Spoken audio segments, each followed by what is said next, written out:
Perfeito. Outro Douglas. Beleza. Bora lá, então. Primeiro, agradecer o convite aí de participar do evento. Achei bastante interessante a iniciativa de trazer aí um evento completamente online, com 3 dias, com diversos palestrantes, e me pediram para colaborar, trazendo um pouquinho de visão sobre blockchain e contratos inteligentes para vocês. Então, minha ideia é passar desde de um momento mais estrutural sobre a tecnologia e, de fato, a sua aplicação, como trazer alguns exemplos concretos aí de utilização da mesma com diferentes finalidades. Então, eu começo contando um pouquinho para vocês, e aí fiquem à vontade de escrever aqui, eu deixei o bate-papo aqui aberto também, para a gente interagir ao longo do caminho. Se tiver alguma dúvida, acho importante a gente matar logo, não deixar a coisa avançar para o final aí sem uma compreensão aí de cada ponto. Então, primeiro, eu gosto de começar trazendo essa brincadeira, que faz uma analogia muito grande com o propósito inicial da tecnologia, que é a gente ter a nossa conta bancária, né? Temos aí nossa conta bancária. A conta bancária, lá na teoria, ela é um conjunto de créditos e débitos, e o nosso saldo é o resultado aí desse conjunto de operações que, uma vez lançada, ela não é mais retirada. Então, tenho aqui como exemplo aqui uma série de débitos e um lançamento, lá um recebimento de R$5.000, gerando aí meu saldo de 13 mil. Então, ótimo, mas vamos parar para pensar, né? Vocês já fizeram a reflexão, o que vocês fariam se vocês acordarem de manhã, depois de olhar a conta bancária no dia anterior, e simplesmente, em vez de ter lá os R$5.000 depositados, os R$5.000 sumissem? Parar para pensar, né? Hoje, a tua reação seria ligar desesperado para o banco, falando: banco, pô, eu olhei ontem, na minha conta eu tinha 13 mil, agora está aparecendo 8, cadê o dinheiro? Pô, sumiu R$5.000 da minha conta. E aí, na prática, o que acontece a partir de então é uma relação de total dependência, total necessidade de confiança nessa instituição que você depositou o teu dinheiro. Porque, apesar do acordado ali de ser apenas uma operação de créditos e débitos e não serem retiradas uma vez lançado, se esse acordo não for cumprido, você entra numa sensação de dependência, de depender do banco para fazer aquela correção. E essa ideia é bastante central quando a gente discute uma tecnologia como blockchain, porque a gente está olhando para o cenário comum, nesse cenário bancário, onde todos os correntistas depositam e confiam suas informações, ou, em outras palavras, talvez mais sensíveis aí a cada um, depositam seu dinheiro de forma centralizada na instituição bancária que se escolheu para essa finalidade. Então, a gente tem uma arquitetura muito, muito próxima a essa imagem aqui que eu trago, que é uma arquitetura de centralização. Vários correntistas, como cada pontinho desse aqui que está na imagem, fossem correntistas, que estão hoje depositando a sua confiança num único lugar, nessa conta bancária que está ali custodiada, ou sediada, ou resguardada, como vocês preferirem chamar, pela instituição bancária. Um cenário em que essa confiança é uma confiança plena e ela não é, de alguma forma, desapontada ao longo da relação, tudo corre bem. Mas, historicamente, a gente já teve situações, e aí eu trago, não à toa, esse momento histórico aí de 2008, de informações custodiadas e guardadas por grandes instituições financeiras que estavam manipuladas de alguma forma em benefício dessas instituições. Então, essa concepção dessa confiança nessas grandes instituições, ela vai à ruína quando você tem casos dessa natureza e evidências dessa natureza. Não à toa, nesse mesmo momento do tempo, se discutia como criar uma sistemática para transacionar dinheiro e resguardar a informação de que você detém aquele dinheiro no mundo digital, né? A gente imagino que ninguém hoje tenha mais dinheiro no colchão do que numa conta bancária, né? A gente guarda dinheiro de forma digital. É o registro da existência do dinheiro que de fato está acontecendo, que de fato está sendo comandando aí toda essa sistemática financeira hoje no mundo, né?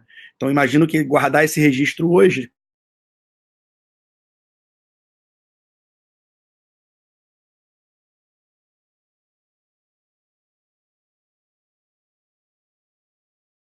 informação independente de uma instituição bancária, porque eu não preciso confiar nela, que eu possa, na verdade, fazer isso funcionar independente de ter que confiar nessa instituição.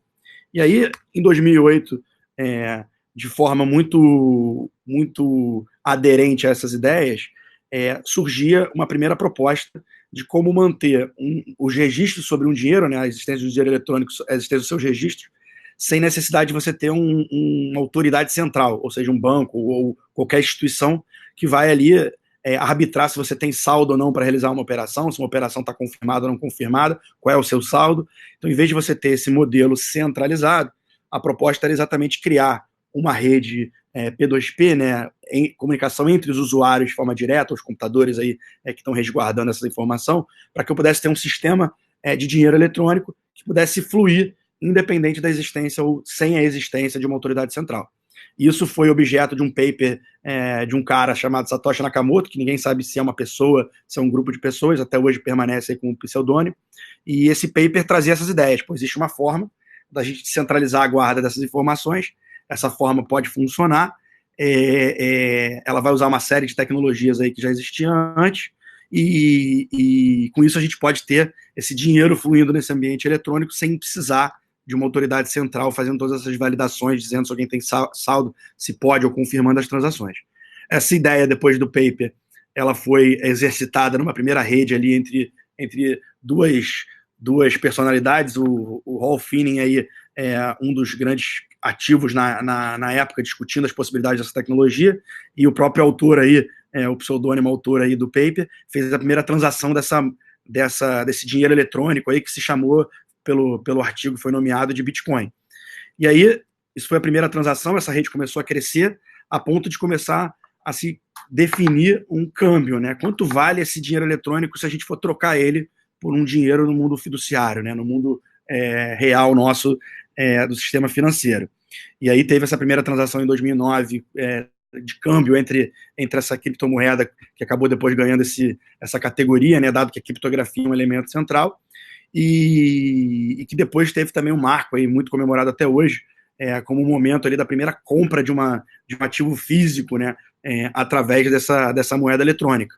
E brinca-se, na época, lá 10 mil bitcoins, hoje na faixa aí de milhares de reais cada bitcoin, uma fortuna por 2 pizzas compradas à época.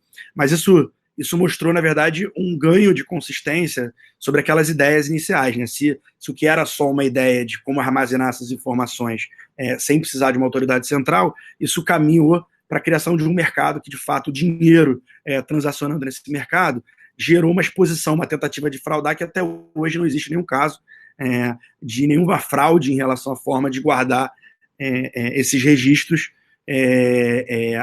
apesar de não existir uma autoridade central, ou até não existir uma autoridade central, não tem nenhum caso hoje que possa ter burlado essa tecnologia, o que é muito interessante em termos de evidência aí do ganho de maturidade e o que conduziu ao crescimento, à atração de mais interessados em deter essas moedas e até participar desse processo descentralizado de armazenamento dessas informações.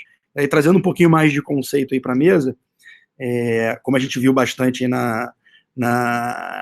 no primeiro exemplo, a gente não tem um contexto de central, né, de centralização, onde todas as informações estão ali de forma centralizada em um único lugar.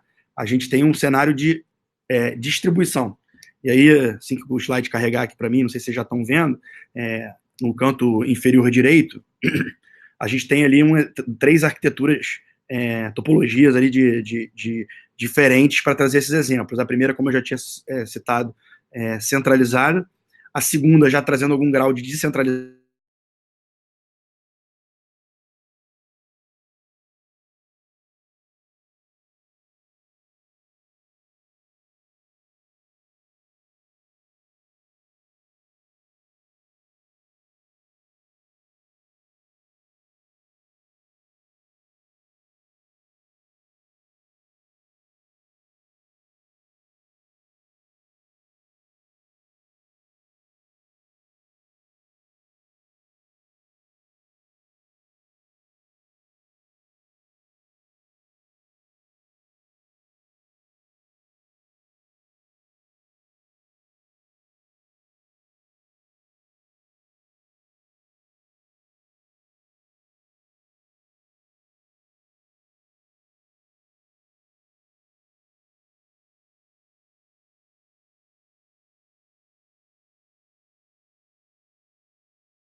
Rafael, então se o pessoal está escutando, eu acho que o problema é aí do seu lado mesmo.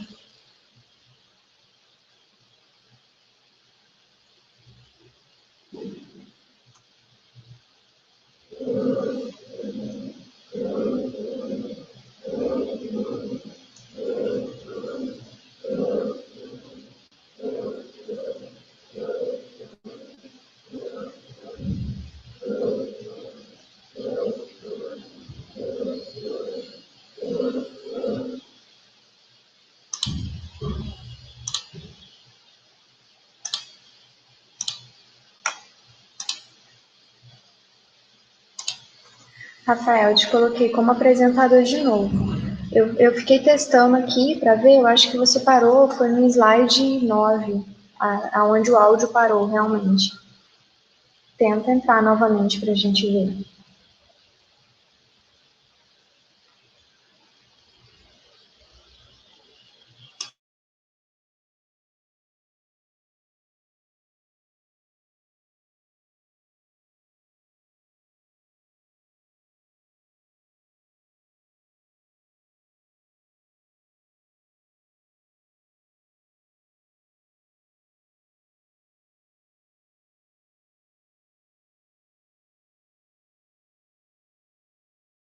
Voltaram a ouvir, galera? Opa, obrigado, gente. Botei aqui, troquei de rede aqui para ver se dá uma melhorada. Não sei se foi aqui o problema, vamos que vamos. Tá, tava falando aqui então um pouquinho do conceito de contrato inteligente. Parou aonde? Só para. Vamos nós. Eu tava Rafael, falando do conceito de eu contrato acho que inteligente, parou no só 9. falando aqui os dois slides aqui para ver se tá todo mundo na mesma tecla. Falando do conceito de contrato inteligente, a ideia é de que o software ele é responsável por ter todas as regras e ele possuir também todos os ativos e distribuir esses ativos, entregar esses ativos. Trazer essa ideia de contrato inteligente para dentro da blockchain, dar segurança para o código, não deixa ele ser violado, torna ele imutável, dá diferentes propriedades. E é importante deixar muito claro que o conceito de contrato inteligente ele não necessariamente ele tem a ver com o conceito de contrato do mundo jurídico. Ele pode ser até um contrato na sua totalidade, ele pode ser uma cláusula de um contrato, ele pode ser uma regra que define uma relação que não necessariamente tem a ver necessariamente com o contrato. A ideia do Vitalik era trazer aquela ideia de o contrato ele pode possuir os ativos, ele pode ser executado independente da vontade das partes. Então essas ideias todas foram trazidas ali para o contexto de blockchain. Então como é que a coisa se concebe? Né? Alguém escreve esse código é colocado na blockchain, uma vez colocado ele é imutável, está definido ali, não pode ser alterado, e o que está escrito ali vai ser executado de forma assegurada por todos os participantes dessa rede.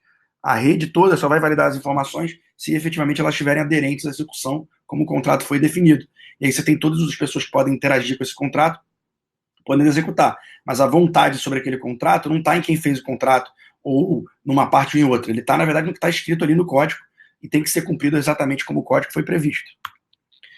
O que vale a pena fazer uma linha histórica é que a gente tinha lá 2008, 2009, surgindo aí a tecnologia de fato, uma única aplicação, uma única plataforma, que era o Bitcoin, com a sua própria tecnologia ali também chamada de Bitcoin.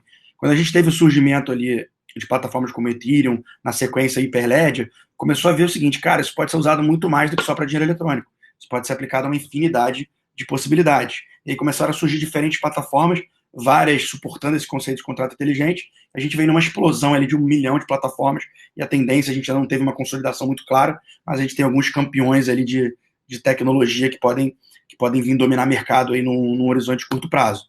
O que vale comentar é que, ok, o blockchain, no surgimento lá do Bitcoin, era uma rede que se distribuía mundialmente, qualquer um podia entrar nessa rede, qualquer um podia guardar essa informação. Quando a gente começa a surgir a aplicação disso para outras possibilidades, talvez nessas outras possibilidades não seja interessante que todo mundo possa entrar, que todo mundo tenha informação. Então você começa a ter o surgimento de outras redes, outras tecnologias que vão olhar mais para esse ambiente privado, ambiente mais permissionado, onde eu preciso pedir permissão para entrar, eu tenho que ser autorizado para entrar, só aquele conjunto de empresas que tem aquela autorização pode estar naquela rede. Aí você vai falar, mas e como é que fica a distribuição de poder? ela está naquele universo ali distribuído, todo mundo acreditando naquela mesma verdade. Para algumas aplicações isso pode ser super interessante, para outras você pode querer essa verdade universal, esse acesso público para qualquer um, para aumentar ali a possibilidade ali de acesso. Então tem essas duas características aí e coisas híbridas e específicas. Então, como eu falei, isso é uma rede, as pessoas precisam se comunicar, né? Então tá lá na internet, se for global, se for uma rede mais fechada, só de algumas empresas, pode ser na internet, pode ser intranet. Você tem todos esses nós, ou seja, esses computadores que estão nessa rede, você tem a plataforma que está rodando ali, que tem todas as regras de consenso e essa estrutura de dados que vai armazenar as informações, como elas devem ser armazenadas. Então ali são diferentes plataformas hoje, você tem como exemplo a própria Bitcoin, o próprio Ethereum, o próprio Hyperledger, a própria cadeia de blocos ou os registros ali distribuídos, estão em vários lugares ali ao mesmo tempo, e esses contratos inteligentes que estão colocando ali as regras, que vão ser interagidas, essas regras, com contas, né? Com carteiras, seja de armazenar dinheiro, seja de executar uma transação, que vão interagir com esse contrato, que só podem executar o que está previsto nesse código, porque ele está dentro da blockchain, né? Ele está segurado pela blockchain, e obviamente a gente não quer trabalhar com tela preta, nem coisa de nada, com pouca usabilidade, a gente quer uma experiência de uso bastante interessante. Então é natural que uma camada de software, seja ele um aplicativo, seja ele uma camada web, seja o que for, ele pode ser colocado acima, mas o poder sobre aquelas informações, sobre aquelas regras, ele vai estar descentralizado, por isso ele é um DEP, né, como é que brinca aqui na imagem, porque ele é uma aplicação descentralizada, né, seja ela web, seja ela um mobile. E esse mundo todo aí que está aí, criando novas possibilidades. Está acontecendo aí uma mudança aqui, como é que ela tem sido experimentada essa tecnologia em diferentes setores. Você vê que ele tem crescido aí, panorama 2018 2019 de dados do Gartner. A gente não tem ainda os big killers, mas tem uma concentração de experimentações de algumas tecnologias, por exemplo, o Ethereum, que tem uma própria moeda, o Ether, que tem para rede pública. Você tem o Hyperledger, que surgiu na Linux Foundation, essa versão Fabric, que tem um apoio muito forte da IBM. Então, você na cloud da IBM pode utilizar, tem uma visão mais privada, mais corporativa. Você tem grandes experimentações. Você tem a derivação dele super aberto aqui para redes privadas também, sem apoio da IBM, com bastante experimentação. Você tem um consórcio do mundo financeiro que tem uma série de experimentações também, com bastante capital aí do sistema financeiro. Você tem a derivação do Ethereum para redes privadas, não públicas, tem sofrido uma série de experimentações, e 1 bilhão de outras tecnologias. Isso aqui é só uma pesquisa, tem 1 bilhão de outras que talvez não estejam aí citadas. Então você tem muita experimentação com diferentes tecnologias, causando aquela pluralidade que eu comentei no item anterior. Outro exemplo legal, entrando para exemplos concretos, se a gente for casar o mundo físico com o digital, essa ideia de seguro, por exemplo, que eu posso contratar um seguro para atraso de voo, cancelamento, que eu vou garantir que eu vou chegar com o meu voo em determinado horário, em determinado lugar,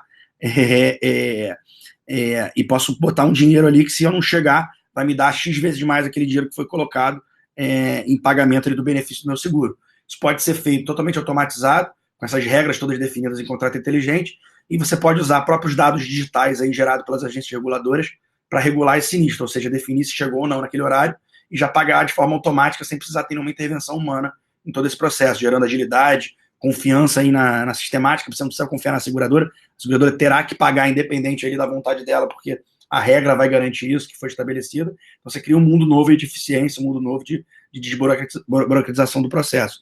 E aí, se você imaginar que você tem 1 bilhão de dispositivos conectados, você pode ter um contrato de concessão de uma via sendo medido e auferido o pagamento mensal em função de quantas vezes a cancela abriu, ou seja, do volume de tráfego ali de carros naquela via, e diferentes outras coisas. Seguro sendo aumentado ou diminuído em função do realizar exercícios físicos, uma série de possibilidades interessantes. O que vale comentar também é que existem redes, esse é um exemplo, eu citei a rede do sistema bancário, essa é a rede do sistema de seguradoras, que estão compartilhando uma série de informações para conhecer melhor o cliente, para ter uma identidade mais segura dos clientes, para analisar melhor risco, uma série de possibilidades ali que estão sendo colocadas. Outro exemplo também, aí eu trouxe alguns aqui do mercado segurador que eu acho bastante interessante, é a ideia de você poder ter todo o rastro de um determinado ativo. Então esse caso é bastante interessante e ajuda a gente a comentar alguns pontos aqui fundamentais de entendimento da tecnologia, que é o Everledger para aplicação de rastreamento de diamante. Então imagina a problemática, né? Eu vou fazer um seguro para um diamante, eu não tenho nenhuma informação sobre tudo que aconteceu com aquela pedra. Será que ela veio de um lugar legalizado? Será que por quem ela foi manipulada por alguém que eu confio? Como é que essa informação, como é que eu garanto que aquela informação que está sendo me dada é uma informação fidedigna? Então, se eu tiver toda essa cadeia de fornecimento do diamante integrada numa rede blockchain, cada um desses atores pode ir colocando as informações ao longo que aquele diamante vai avançando ali na cadeia. Então tem informação se ele foi realmente minerado ou encontrado num lugar legalizado, se a exportação foi legalizada, se quem minerou, quem lapidou tinha expertise, quem é que comprou, quando comprou, se a joia não é roubada. Todas essas informações estão ali, diminuindo o risco de quem está fazendo esse seguro, consequentemente trazendo um preço melhor ali para a operação e tornando tudo mais eficiente. O que vale a pena comentar aqui, né? Todo mundo pensa, né, cara, mas o Bitcoin é o lugar, de fazer falcatrua, pedem sequestro no Bitcoin. E aí 2 comentários importantes. É o pior lugar para você fazer lavagem de dinheiro, ou seja, sumir com o dinheiro não ter o rastro. Porque toda a informação que circula ali, ela está totalmente rastreada e esse rastreamento das transações, ele é imutável. Então, péssimo para você lavar o dinheiro, sumir com o dinheiro do ponto de vista de fazer desaparecer. Eu já vi a pergunta, já respondo. O segundo ponto que é interessante comentar, lembra que eu falei das chaves, né, o login e a senha, ou a chave pública ou a chave privada de uma maneira mais formal? Várias redes, elas permitem que você não precise identificar um ser humano no mundo real, uma empresa, ou um CPF, um CNPJ aqui no horizonte brasileiro, para você ter uma conta pública ali, ou seja, uma chave pública e transacionar nessa rede.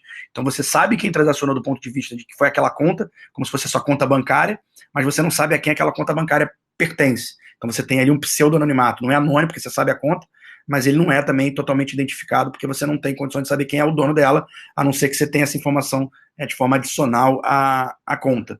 Então hoje, várias evoluções da legislação obrigam, na hora que você, por exemplo, faz um câmbio numa exchange, de comprar um determinado conjunto de bitcoins, por exemplo, ele te obriga a se identificar. Então essa exchange tem o registro lá de quem é o dono dessa conta. Então está se cercando esse anonimato de algumas formas, mas a tecnologia hoje, por definição, ela tem esse pseudo-anonimato que permite alguns usos obscuros aí para sequestro de dados e essas coisas pagas em Bitcoin, mas fica esse gato e rato ali do cara tentar, de alguma forma, sacar isso sem se identificar, mas existem vários elementos hoje de identificação que tem pego muito desses grupos aí que estão usando isso para forma equivocada.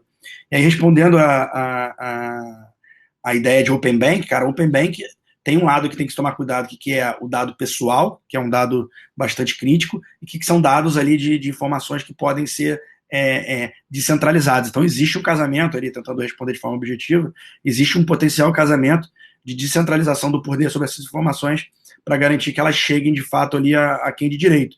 E só existe um cuidado muito grande de olhar isso sob o prisma da privacidade. Então, com certeza, uma rede aberta, se é uma informação muito pessoal, tem que tomar um cuidado muito grande. Se é uma rede fechada, que tem características e tem uma clareza de por que está sendo utilizado ela, é bem importante sua aplicação aí para garantir que esse dado ali estará disponível. Essa é uma possível aplicação ou não pode ser alterado uma vez que foi disponibilizado. É um caso também bastante interessante. Então vejo aí uma sinergia possível entre essa provocação aí do sistema bancário e especificamente a tecnologia de blockchain. Aí trazendo mais um exemplo aqui também do processo de rastreamento de cadeias aqui no olhar mais alimentício, mas botando na mão do consumidor que consegue ir lá na gôndola, escanear um QR Code e saber tudo o que aconteceu com aquele alimento. De forma muito clara, você tem ali um poder sobre essa informação. Se amanhã você descobre uma doença, você sabe exatamente qual foi o cruzamento dos lotes, então você tem todo um controle. O fornecedor não pode, uma vez que houve uma doença, alterar um registro de um determinado animal que ficou perto de outro. Então você tem essa informação ali muito sólida para garantir a qualidade do alimento ali que você está entregando.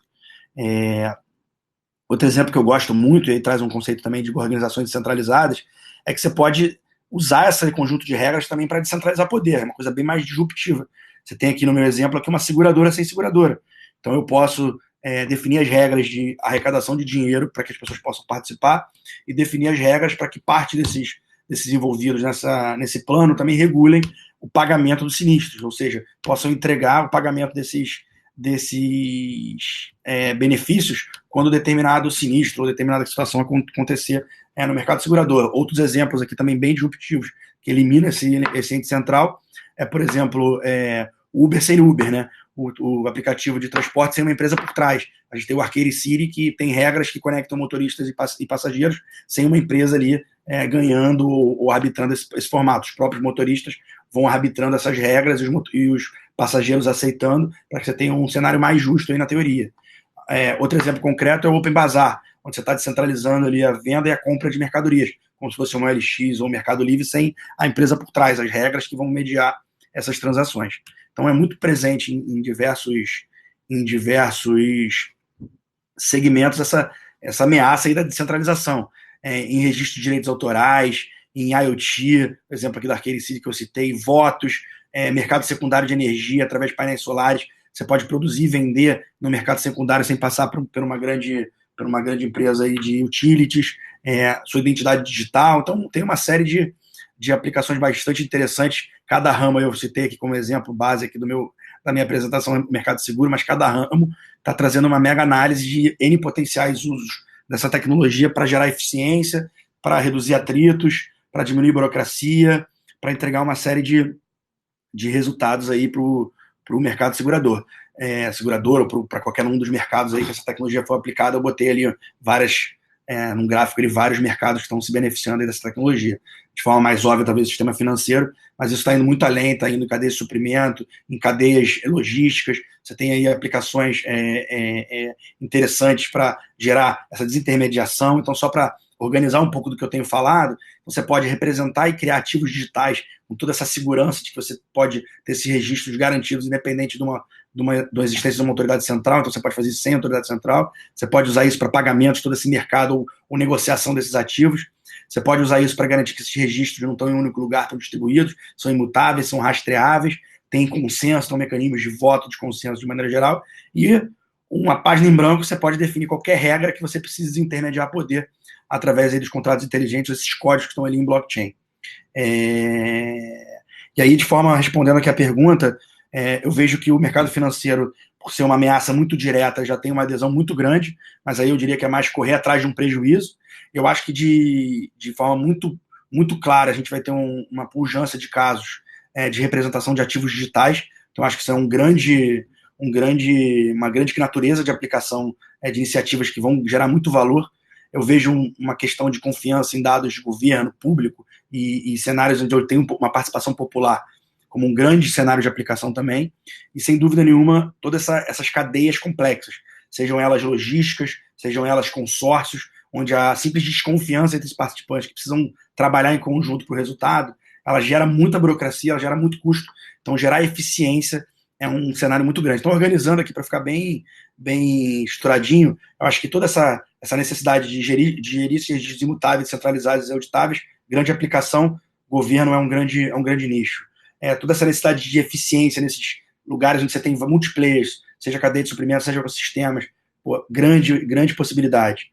Toda a natureza de ativos digitais, sejam eles nativamente digitais, seja ele uma representação de um ativo físico, todo esse mercado de secundário ali, ou primário de negociação, isso é uma mega oportunidade. A tokenização aqui, como você usou o termo, né? Tokenizar, ou seja, criar essa representação por token desses ativos no ambiente digital, com todas essas propriedades que o registro está garantido pela rede, não por um só, que a negociação, as regras estão garantidas pela rede, não por um só. Então, você tem toda essa possibilidade aí de aplicar essa tecnologia, sem dúvida nenhuma, esse cenário mais disruptivo ali de acabar com o intermediário, às vezes mais anárquico, às vezes mais tentando ali gerar um match sem intermediário. Isso também é uma grande natureza de aplicação. Então, eu acredito nessas 4. Registros auditáveis e imutáveis, eficiência quando você tem multiplayers, mercados baseados em ativos digitais e descentralização total aí de desintermediação. São as 4 grandes aplicações aí, essa disrupção, que eu acredito que a tecnologia vai trazer cases aí muito consistentes, até em curto prazo aí já a mercado, alguns maiores, alguns menores, e acho que vale a pena ficar atento. Eu convido vocês, no meu LinkedIn aí, eu vou deixar o link no final, tem artigos falando sobre esses 4 vertentes, tem artigos falando sobre tokenização, então que vocês possam explorar aí, até em outras apresentações que eu fiz, cortes e perspectivas sobre IoT e blockchain, sobre questões legais. Então tem aí vários recortes que eu convido vocês depois a olhar esses materiais e aprofundar nessas apresentações. Se a gente, entrando aqui no, por exemplo, dos ativos digitais, você pode usar isso para criar uma regra, por exemplo, para arrecadar dinheiro. Eu vou vender ativos, eu vou vender tokens, ou seja, essa representação de algo, eu vou vender isso porque o cara vai ter um benefício lá na frente. E esse benefício vai ser garantido pelas regras que estão ali garantidas pela blockchain. Então, por exemplo, eu estou captando dinheiro e isso vai te dar direito a, no futuro, você trocar o seu voucher por um direito a usar um produto. É uma maneira de você criar aí o que a gente chama de ICO, ou uma oferta inicial de ações, aí um acrônimo análogo ao IPO, né, o que usa muito na Bolsa de Valores. Então você pode usar isso, por exemplo, para captar recursos para botar um negócio no ar. Seja oferecendo ali esses vouchers de troca, são os security tokens, seja oferecendo direito ali a votar depois nas suas decisões, seja oferecendo uma participação nos lucros da tua empresa. E aí tem diferentes regulações aí legais que tornam mais confuso esse processo, mas a tecnologia permite criar essa natureza de regras para tangenciar esses ativos digitais, explorando aí a questão da tokenização. E aí, para chegar ao final aqui da minha apresentação, trago uma provocação para vocês, que é um gigante como o Facebook abrindo o olho para isso, se unindo a grandes empresas e falando, beleza, que maneiro, eu vou usar toda essa descentralização de poder para lançar uma moeda mundial, independente de governo, com algumas características muito interessantes. Primeira, ela vai ter uma experiência de transação fantástica dentro das redes sociais. Então isso gera a aproximação desse mundo hoje de ativos digitais que não está muito próximo da pessoa comum. Isso entra no horizonte do dia a dia de pessoas hoje que podem nem ter conta bancária. 2, eu vou criar uma mecânica, uma forma de gerir a volatilidade desse mercado, combinando a mercado todo esse ativo digital. Então eu tenho ali uma cesta de ativos do mundo real, né, dólar, euro, títulos públicos, que vão, na verdade, dar uma estabilidade a essa moeda. Então não tem um problema de ficar oscilando esse valor dessa moeda chamada de Libra. No inglês não tem nem a linguagem brasileira de sinais, nem o nome da moeda Libra esterlina é pounds em inglês. Então esse Libra aí para eles é uma coisa nova, para a gente tem um monte de confusão, mas foi o nome dessa moeda. Óbvio que reação dos governos é um monte de questionamento, porque vai ser uma moeda global, como é que fica a questão de soberania aí de cada governo. Então tem um monte de problema aí para resolver, mas pensa nisso. Isso ganhando aí esse horizonte aí de usabilidade, de dia a dia, de experiência de uso, colocando gente que não tem nem conta bancária para transacionar numa esfera global, para ter um ativo ali talvez mais estável do que a moeda do teu país. Isso gera aí um mundo completamente novo. E aí, respondendo exatamente a pergunta que você colocou, Bia, tem vários caminhos aí para começar. Eu convido vocês. No canal do Ecoa, a gente tem uma série de vídeos falando sobre blockchain, sobre diferentes perspectivas. Cito o exemplo, o Chico Musni, que é um professor aqui da PUC, um jurista super, super famoso, falando sobre SEO e todos os aspectos legais. Um professor nosso aqui também, muito estudioso da parte financeira, tudo essa questão de jogos ali envolvidos na tecnologia, a dinâmica dos jogos, que fala um pouquinho de precificação de blockchain. Então, primeiro, eu convido vocês a estudar mais, a ver esses vídeos, são vídeos gratuitos, é um bom ponto de partida. Outro ponto de partida, no nosso canal Ecoa, e convido vocês, depois vou digitar aqui para todo mundo acessar mais fácil, vocês vão encontrar também uma playlist com chamadas para cursos nossos gratuitos do DEMAI. Então a gente tem um curso no DEMAI para trazer mais solidez aos conceitos que eu coloquei aqui de forma muito rápida nesse bate-papo de hoje.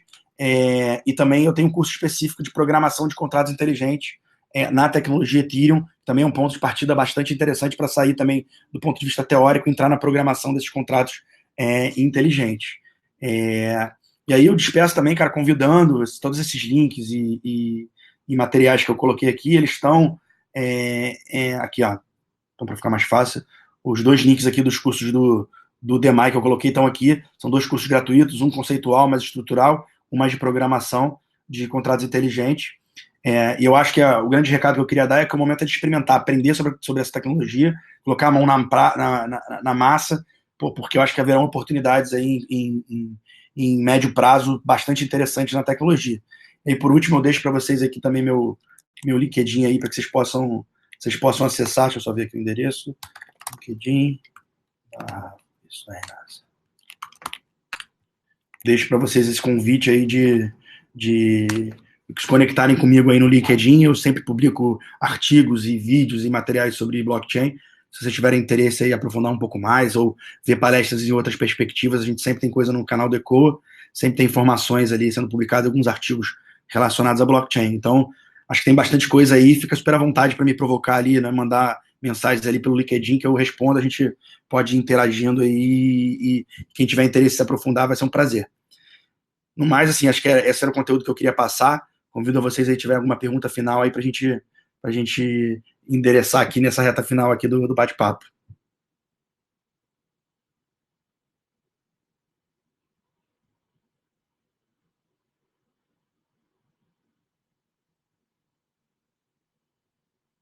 todo mundo ouvindo, pessoal. Se não tiver mais nada, tô meio no meu deadline aqui de 8 horas que tinham me pedido para acabar, que vai começar o outro bate-papo.